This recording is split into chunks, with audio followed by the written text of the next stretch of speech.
제목으로 말씀을 같이 나누고자 합니다. 이런 말이 있습니다. 위기 앞에 서면 그 사람의 진면목이 드러나게 된다. 혀가 계속 짧네요.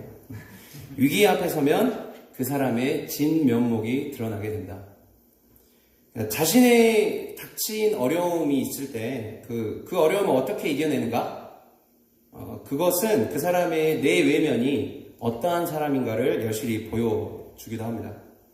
어떤 이는 어려움이 닥치고 위기가 닥쳤을 때 되게 단단해 보였는데 와르르 무너지는 사람이 있는가 하면, 어떤 이는 위기가 닥쳤을 때 되게 연약해 보였는데 그것을 굳건히 그 자리에서 버텨내고 고난과 환난에 맞서 싸우며 극복하는 일을 보기도 합니다. 이런 생각을 해봅니다. 위기 앞에서 나는 어떠한 사람인가? 특별히 저희 오늘 읽었던 본문은요, 선한 일, 하나님께서 이루어 가시는 그 선한 일을 도모하는, 진행하는 가운데 여러 위기와 고난이 찾아왔을 때 그것을 의연한 태도로 보여내며 그것을 극복해내고 있는 느헤미야에 대해서 이야기하고 있습니다. 느헤미야는 도대체 그러면은 어떠한 고난을 당했을까? 그리고 어떠한 위기를 당했을까? 그래서 어떻게 이겨내었는가? 그래서 그 가운데 느헤미야가 보였던 태도, 위기 앞에서 느헤미야는 어떠한 사람이었는가를 통해서 저희 신앙과 삶의 교훈이 되기를 소망합니다. 느헤미야 이 말씀을 같이 더 본격적으로 들어가기 전에 역사적인 배경을 조금만 보자면, 이스라엘은 원래 통일 왕국이었는데 솔로몬 왕 이후로 분열 왕국이 됩니다. 그래서 남유다와 북이스라엘의 두 나라로 나뉘게 됩니다. 그리고 아수르를 통한 북이스라엘이 멸망을 당하게 되고요. 그리고 바벨론을 통한 남유다가 멸망하게 됩니다. 그리고 난 다음에 그 남유다의 멸망 이후에 70년간의 포로 생활이 있었다라고 성경을 통해서 저희는 알 수가 있습니다. 그 과정 속에서 이스라엘이 있던 그 팔레스틴 지역은요, 바벨론이 지배를 하다가 오늘 저희가 읽은 그 느헤미야의 배경은요, 메데 파사국. 근데 저희가 잘 아는 그 단어로 바꾸면 페르시아가 지배를 하게 됩니다. 그래서 오늘 지금 저희가 읽고 있는 느헤미야의 배경은 그 이스라엘 지역은 페르시아 그 나라가 지배하고 있는 상황이었습니다.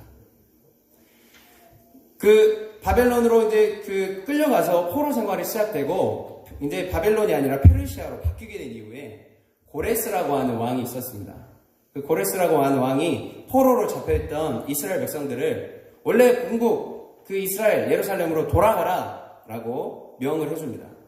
그 허락을 해주면서 이스라엘이 3차에 걸쳐서 자기의 고향으로 포로가 돌아가게 됩니다. 첫 번째는 스룹바벨이라는 사람을 통하여서 1차 귀환이 이루어지고요. 그리고 그 당시에 무너졌던 성전이 재건축됩니다. 두 번째로는 에스라라고 하는 사람을 통해서 귀환이 되고요.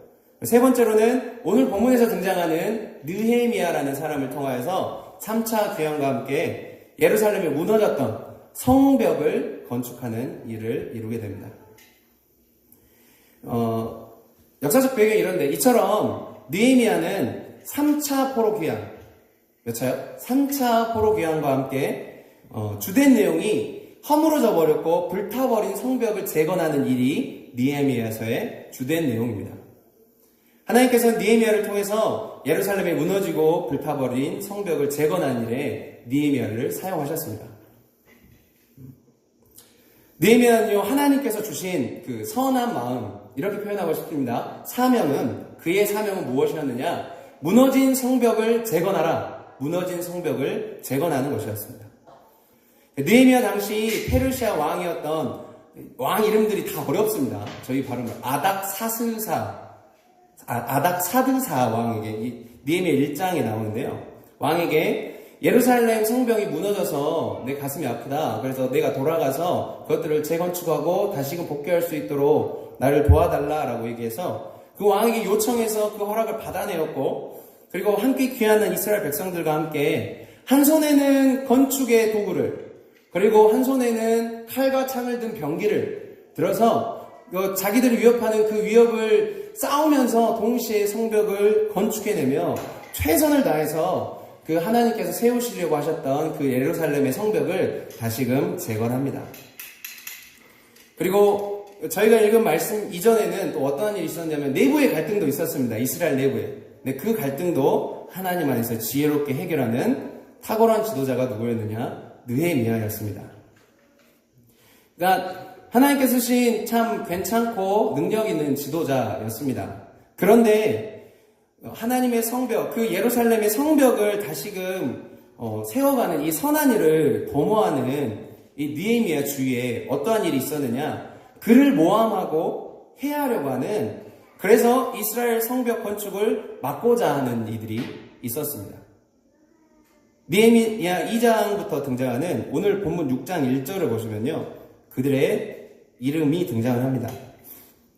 6장 1절에 보면요, 여기 자세히 나와 있지는 않지만 산발랏이라고 하는 사람은 사마리아 지역의 총독이었습니다. 그리고 이 도비아라고 하는 사람은 암몬이라고 하는 지역 사람인데요, 이 산발랏을 모시는 신하였습니다. 그리고 아라비아 사람인 게셈이 등장을 합니다. 산발랏, 도비아, 게셈, 그리고 나머지 또 많은 사람들. 이 사람들이 그 하나님의 선한 일, 성벽을 새롭게 세워가는 그 일 가운데 느헤미야를 계속 넘어뜨리려고 합니다. 여러 방법을 통해서 느헤미야를 위기에 빠뜨리려고 하는데요, 총 3가지를 통해서, 오늘 본문에서 등장하고 있는 3가지 방법을 통해서 느헤미야를 넘어뜨리려고 합니다. 첫 번째로는요, 거짓으로 느헤미야를 자신이 원하는 곳으로 불러들여서 그를 죽이려고 합니다. 2절에 보시면, 오라 우리가 오노 평지 한촌에서 서로 만나자 않아 실상은 나를 해하고자 함이었더라. 그러니까 아까 말씀드렸다시피 이스라엘 백성들이 한 손에는 건축용 그 도구를, 그리고 한 손에는 그 병기를 들었습니다. 그러니까 가가지고 싸워갖고는 자기들이 이기지 못할 것 같으니까 계략을 계속 펼치는 겁니다. 그래서 만나가지고 좀 대화를 하자라고 총 4번을 이야기를 합니다. 오노 평지라는 곳에 나와라, 우리 한번 얘기해보자. 하지만 오늘 말씀에 나오다시피 나오면 죽이려고 했던 거죠. 그래서 거짓으로 느헤미야를 꼬드기려고 합니다. 2번째로는 거짓 소식, 요즘에 페이크 뉴스라고 많이 뜨지 않습니까? 마치 그런 것과 같습니다. 거짓 소식을 사람들에게 퍼뜨려 느헤미야를 위기에 빠뜨리려고 했습니다. 오늘 본문 5절부터 8절에 보시면요, 제가 한번 읽어드리겠습니다. 산발랏이 5번째는 그 종자의 손에 봉하지 않은 편지를 들려 내게 보냈는데 그 글에 이르기를 이방 중에도 소문이 있고 가스무도 말하기를 너와 유다 사람들이 모반하라여 성벽을 건축한다 하나니 내가 그 말과 같이 왕이 되려 하는도다. 6절까지 읽으면 될 것 같습니다. 그러니까 당시 중요한 문건은요, 이 두루마리에 이렇게 써서 이렇게 돌돌돌 말아서 끈으로 묶습니다. 그래서 거기에 촛농을 이렇게 떨어뜨립니다. 그래서 인장을 이렇게 해서 봉인을 하죠. 그리고 난 다음에 그 내용이 노출되지 않게 편지를 이렇게 보내는 게 관례였습니다. 방금 전에 보시면 일부러 산발랏이라고 하는 사람은 편지를 봉하지 않고 펴서 보냅니다. 5번째 편지는요.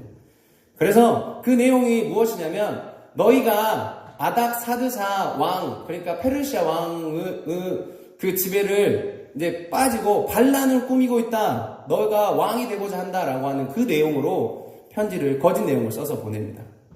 그러니까 편지가 봉하여지지 않았기 때문에 그 느헤미야만 보는 게 아니라 그것들을 전해받는 모든 사람들이 보게 되고 듣게 되니까 잘못된 소문이 돌 수도 있는 상황에 느헤미야가 처해지게 된 것입니다. 거짓으로 모함을 한 것입니다. 그래서 3번째로는요, 이들이 어떠한 또 행동으로 느헤미야를 넘어뜨리려 하냐면, 이스라엘 내부 사람을 꼬드겨서 느헤미야를 하나님 앞에서 죄짓게 하려고 합니다. 이게 10절부터 13절까지의 내용입니다.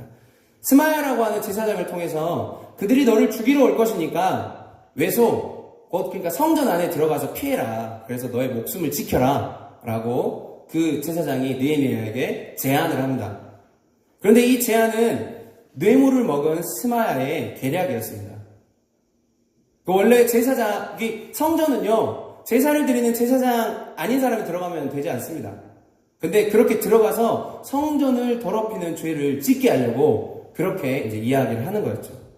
바로 이것을 이용해서 느헤미야를 혼란시켰습니다. 그러나 느헤미야는 자신의 생명과 안위를 지키기 전에 내가 어찌 하나님 앞에서 그렇게 들어가서 그 죄를 범하겠느냐라고 하는 그 개념 안에서 죄를 짓지 않죠. 하나님 앞에서 의로움을 지켰습니다. 그리고 그들의 계략도 간파했었습니다. 하나님의 그 예루살렘의 성벽을 재건하는 느헤미야의 삶 가운데 이처럼 3명의 또 많은 사람들이 그를 넘어뜨리려고, 그 선한 일을 무너뜨리려고 많은 일들을 했었습니다.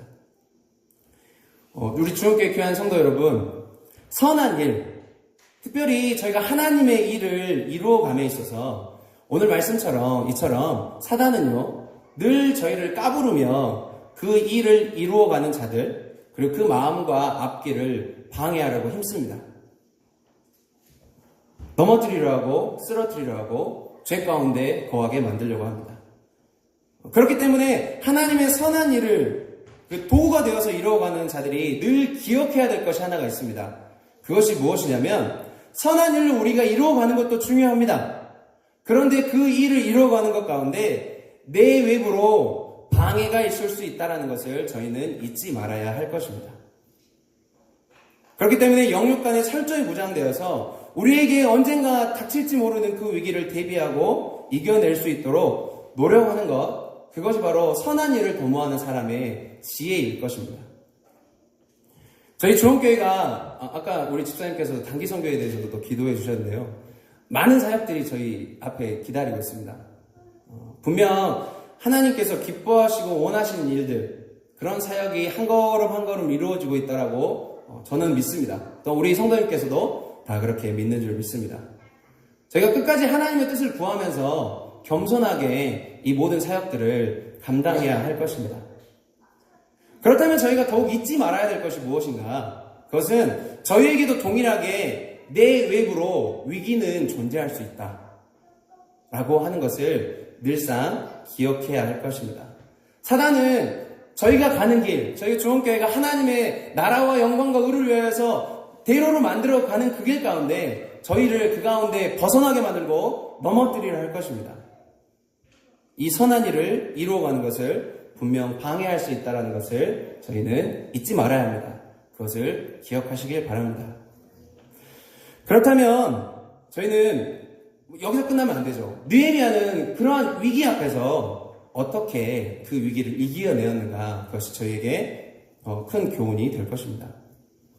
첫 번째, 느헤미야는요 자신의 사명을 성실하게 이행하는 사람이었습니다. 3절에 보시면요, 한번 오늘 말씀 느헤미야 6장 3절 한번 읽어보실까요? 같이 한 목소리로 읽어보도록 하겠습니다. 시작. 내가 하고 그들에게 사자들을 보내어 이르기를 내가 이제 큰 역사를 하니 내려가지 못하겠노라. 어찌하여 역사를 중지하게 하고 너에게로 내려가겠느냐 하매. 아멘. 느헤미야에게 있어서 성벽을 재건하는 일은 사명이었습니다. 그리고 그 어떤 것보다도 가장 우선되는 순위의 것이었습니다.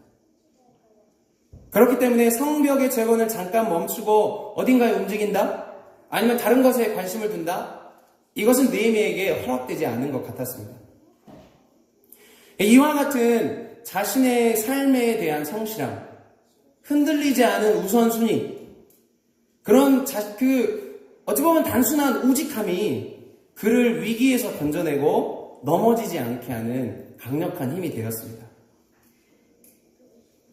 느헤미야는 자신의 사명에 올곧게 최선을 다해서 노력하는 사람이었습니다. 얼마 전에 제가 고속도로 휴게소였던 것 같습니다. 화장실에 이렇게 들어갔는데요. 볼일을 이렇게 보고 있었습니다. 볼일을 보면 눈높이에 맞춰서 격언이나 명언을 이렇게 적어놓습니다. 보신 적 있으십니까? 이제 이렇게 써놓는데요. 근데 이런 글귀가 뭐였습니다. 어떻게 해야 할지 모르겠거든 지금 하고 있는 일을 최선을 다해 감당하라. 그리하면 길이 보일 것이다. 다시요. 어떻게 해야 할지 모르겠거든 지금 하고 있는 일을 최선을 다해 감당하라. 그리하면 길이 보일 것이다. 고개를 이렇게 볼일을 보면서 고개를 이렇게 끄덕여 있었습니다. 그러니까 보통 어려움이 닥치면 흔들립니다. 그리고 넘어져서 자기가 처한 위치에서 벗어나기 마련입니다. 그러면 길이 더 잘 보일 것 같아서 또 벗어나는데 경험해 보신 적 있으십니까? 더 안 보입니다. 더욱 길이 안 보일 수도 있습니다. 무엇을 감당해야 될지 모르는 혼란도 찾아올지도 모릅니다.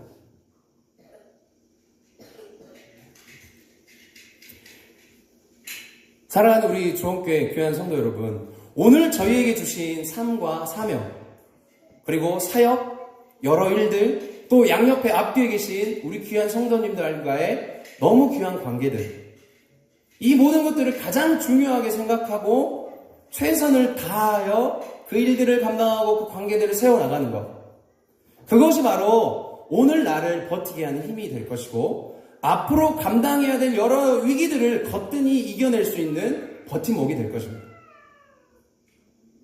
그런 말이 있습니다. 사명자는 흔들리지 않습니다. 오늘 하루를 사명으로 여기고 하루하루 열심히 살아가는 그 사명자에게는 흔들림은 없습니다. 아니, 혹여 흔들려져서 넘어질지라도 그 자는 넘어지지 않습니다. 왜냐하면 사명의 나를 이끌고 있기 때문에, 하나님이 내게 주신 귀한 그 사명의 나를 이끌어가고 있기 때문에 다시금 일어날 것입니다. 그래, 와봐라. 넘어졌죠? 다시 일어납니다. 오뚜기라고 표현하죠. 오뚜기처럼 다시금 일어나는 자, 그 자가 바로 사명자일 것입니다. 하나님께서 허락하신 가장 귀한 사명이 있기에 우직하게 오늘도 한 걸음을 내딛는 사람입니다. 바로 이런 느헤미야, 그런 사람이 바로 느헤미야였습니다. 오늘을 최선을 다하고 오늘의 삶에 내게 허락하신 사명을 열심히 감당하는 자, 바로 이런 사람, 이런 믿음의 사람이 저희가 되기를 소망합니다. 저에게 주신 사명, 그것이 혹시 밖에서 보기에 작다고 여긴다 한들, 남들이 뭐라고 여긴다 한들 문제되지 않습니다. 우리에게 주신 그 사명을 귀하게 여기며 최선으로 그것을 감당하기를 소망합니다. 그리할 때 하나님 앞에서 굳건히 선 저희들을 발견하게 될 것입니다. 첫 번째로 느헤미야는 자신의 사명을 성실하게 이행하는 자였음을 저희는 기억해야 합니다. 두 번째로 위기 앞에 느헤미야는요, 정말 간단한 진리인데요, 하나님을 믿는 믿음 안에서 서 있는 자였습니다. 느헤미야는 위기 앞에서 하나님을 믿는 믿음 안에서 서 있는 자였습니다. 오늘 본문 6장 9절과 14절을 제가 읽을 텐데요, 눈으로 한번 봐주십시오. 9절은 후반부입니다. 9절을 읽겠습니다. 이제 내 손을 힘있게 하옵소서 하였노라. 14절을 읽겠습니다. 내 하나님이여, 도비야와 산발락과 여선지 노아갸와 그 남은 선지자들 곧 나를 두렵게 하고자 한 자들의 소행을 기억하옵소서 하였노라. 아멘. 거짓과 거짓 소문, 그리고 내부 인원으로 자신을 막 뒤흔들려고 했던 이들을 향해서 느헤미야는 다른 어떤 행동을 하지 않았고요. 오늘 말씀을 통해서 저희가 알 수 있는 것은 하나님께 기도한 사람이었습니다. 그리고 모든 결과를 하나님께 맡긴 사람이었습니다.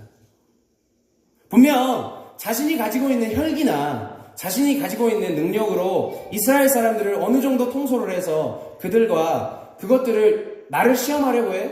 그래, 맞짱을 뜨자 라고 하면서 싸울 수도 있었을 것입니다. 그러나 오늘 본문을 통해서 저희가 잘 알 수 있는 것은 느헤미야는요, 하나님께 기도하고 하나님을 의지하였던 자, 하나님의 뜻이 이루어지기를 구했던 자였다라는 것입니다. 오늘 저희가 보진 않았지만요, 6장, 여기에서 나오지만 6장 이전에도 이 산발락, 도비야, 게셈은 계속 느헤미야를 흔들었었습니다. 근데요, 그 순간순간마다 느헤미야는 하나님 안에서 지혜롭게 대처하기 위해서 그 하나님 안에서 그 위기를 극복해 내었습니다. 그리고 그 모든 결과가 하나님 보시기에 그들이 행한 대로 하나님께서 갚아주십시오 라고 기도하는 사람이었습니다. 자신이 해결하기보다는 하나님께 모든 것을 맡긴 것이죠. 일상을 살아가다가 위기가 오면요, 저희는 저희의 힘대로 이겨보려고 애를 씁니다. 버텨내보려고 또한 애를 쓰죠. 이 모양 저 모양 힘을 씁니다. 싸우기도 하고 버텨내기도 하고 머리를 짜기도 하고 막 동분서주 막 뛰어다니기도 하고요. 그러다가 넘어집니다. 쓰러지고 탈진하게 되죠. 왜냐하면 저희의 힘이 한계가 있습니다. 다 해결하고 싶은데 다 해결하지 못하는 존재, 연약한 인간의 모습입니다. 그러한 저희의 삶 가운데 이 느헤미야를 통해서 교훈 얻을 것이 무엇입니까? 위기가 다가왔을 때 위기 앞에서 우리는 우리의 힘과 능력을 의지하는 것이 아니라 하나님을 바라봐야 한다는 것입니다.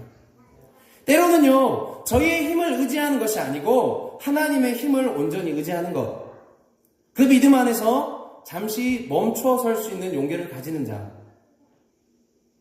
사실 근데 그렇다고 해서 우리가 아무것도 하지 않아야 된다는 것을 이야기하는 것은 아닙니다. 먼저는 하나님이 일하시는 것, 나보다 우리가 생각하고 우리가 고민하고 우리가 해결하려고 하는 우리의 힘을 발휘하는 것보다도 하나님이 더 옳습니다. 하나님의 능력이 우리를 더 선한 길로 인도하십니다라고 고백할 수 있는 것, 믿을 수 있는 것, 인정할 줄 아는 것, 그것을 가장 우선으로 두는 믿음과 지혜가 필요하다는 것입니다. 그 이후에 우리에게 주어진 것들을 열심으로 감당하는 자. 우리가 먼저 하고 하나님을 의지하는 게 아니라 하나님을 의지하고 그 일을 감당하는 자. 이것은 천지 차이입니다. 하나님을 먼저 바라보고 하나님께 구하는 지혜가 필요합니다. 이런 말이 있습니다. 들어보셨을 것 같습니다. 우리가 일하면 우리가 이루는 것이지만 기도하며 하나님께 구하고 일하면 세상의 주관자요 모든 것에 능하신 하나님과 함께 일하게 된다. 모든 삶과 모든 상황과 환경 속에서 느헤미야가 위기 앞에서 하나님께 구했던 것처럼 저희 또한 그렇게 하나님 앞에 구하며 하나님과 동행하며 하나님을 의지하여 위기를 이겨나가는 모든 성도님들의 삶이 되기를 소망합니다. 그래야 해서 하나님과 함께 승리의 걸음을 걷는 저희 모든 성도님들이 되기를 소망합니다. 말씀의 결론을 지으며 정리하고자 합니다. 위기 앞에 느헤미야는요, 자신의 사명을 성실히 이행하는 자였고, 위기 앞에서 느헤미야는 하나님을 믿는 믿음 안에서 서 있는 자였습니다. 중간에서도 말씀드렸지만 하나님께서 저희 주원교회를 통하여서 하나님의 선하신 뜻을 이루어 가고 계신 줄 믿습니다. 아멘이십니까? 네, 아멘입니다. 그 가운데 부족하지만 저희를 통하여서 하나님의 그 일들을 저희를 쓰시기에 편한 도구로 또 귀한 도구로 사용하고 계신 줄도 믿습니다. 그렇기 때문에 저희가 걷는 이 길 가운데 분명 위기가 찾아올 수도 있음을 저희는 잊지 말아야 할 것입니다. 그리고 오늘 말씀을 통하여서 느헤미야의 태도를 본받아서 어떠한 위기나 환난 속에서도 흔들리지 않고 오늘 우리에게 주신 귀한 사명을 기억하고 우직하게 감당하고 끝까지 하나님을 의지하고 하나님께 우리의 모든 것을 부르짖으며 하나님께서 이루심을 믿습니다라고 하는 믿음을 가지고 거뜬히 이기며 승리의 걸음을 걷는 또 귀한 사명을 온전히 이루어 나가는 저희 주원교회 모든 성도님들의 삶이 되기를 소망하고 기도합니다. 아멘. 기도하겠습니다. 하나님 감사합니다. 귀한 주일 하나님 앞에 나와 예배 드릴 수 있도록 인도하여 주셔서 감사합니다. 위기 앞에 또한 여러 혼란과 또 여러 까부림 앞에 굳건히 서서 하나님의 사명과 또 하나님을 믿는 믿음으로 승리의 걸음을 걸었던 또 우직하니 하나님께서 허락하신 그 일들이 이루어 나갔던 느헤미야의 삶의 태도를 바라보며 저희의 신앙과 삶을 하나님 앞에 드립니다. 우리 또한 흔들리지 않고 우리에게 주신 사명을 온전히 이행하는 자, 끝까지 믿음으로 하나님을 의뢰하는 자들로서 그 승리의 걸음을 걸어갈 수 있는 저희 주원교회 걸음, 저희 성도님들의 삶이 될 수 있도록 인도하여 주시옵소서. 감사합니다. 예수님 이름으로 기도드렸습니다.